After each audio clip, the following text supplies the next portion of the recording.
Okay, the T-shaped developer. What does that mean? Well, let's find out. It looked like an interesting article, so why not? The way software company has worked changed, a new one has emerged. The T-shaped developers. Okay, so the way the software companies has work has changed. A new, it's the same thing. So let's say software companies are no longer looking for people who can only do one thing exceptionally well, or do everything in a mediocre way. Wait, what's left after that though? So you can either do something exceptionally well, or do everything in a mediocre way. So what's left? Do both? That probably is it, to be honest. um, okay, let's see. Companies want people who can dig deep when it matters, but it's also to deliver higher ROI tasks. This company makes it adaptable, blah, blah, blah, blah. After reading this article, you learn what's the difference between a generalist and a specialist. What's a T-shaped developer? That's what I want to know. Why and how to become a T-shaped developer. I'm really looking forward to this how, become, because I'm just an intern right now, I don't even have proper knowledge about things, so if it's good, we'll see. So a generalist is a jack of all trades, but a master of none. To be honest, I like in anything, not just software, a jack of all trades, I think, is a good way to go. You don't necessarily have to be master of any. If you can, that's good, but I think I prefer a jack of all trades over just a master of one. Um, Maybe controversial opinion, but we'll see. So a generalist has a broader view of different technology skills areas. He has a basic understanding of knowledge tools at hand. You're staying on the surface as your chosen task to get a better idea of what it looks like. To be a generalist, consider the image below. So you got all of these: HTML, JavaScript, GraphQL, React, iOS, whatever, right? So I'm guessing this is the depth. So all you do have is like you have knowledge in a lot of things, but only at surface level.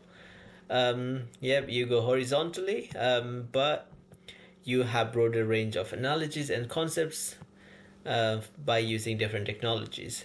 Analysis, I can't talk today. Analogies help to find better instrument for a specific job. This way, a generalist is less dependent.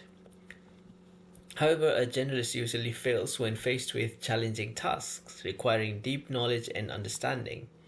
It is not enough to be on the surface of a tech stack when a tech stack requires high expertise and proficiency.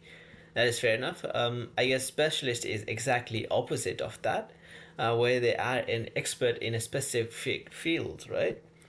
So I guess yeah, you know one skill, but you know it to a very depth, and I think that is a very good skill to have. But if you don't have any knowledge in that or very minimal in everything else, I don't know if just having one area is enough in today's world. They kind of want everything, but they will pay you nothing. So that's basically where we're heading with software engineering. So I guess what we want is probably to go in depth for all of this, or as much as you can, right? Yeah, you grow your skills vertically, but however, becoming a specialist is pretty difficult and also limiting. And then you just don't know about a bunch of stuff.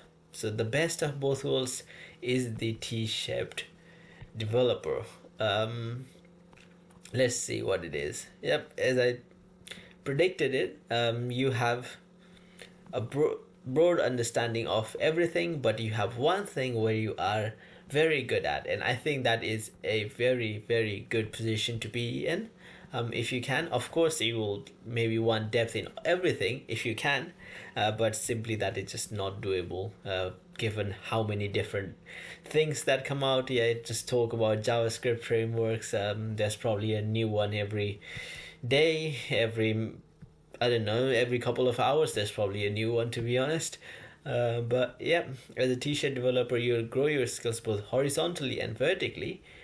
From here comes the T-shaped individual, because the distribution looks like a T as shown in the image below. Okay. So you are expert in at least one field and have a basic knowledge of others.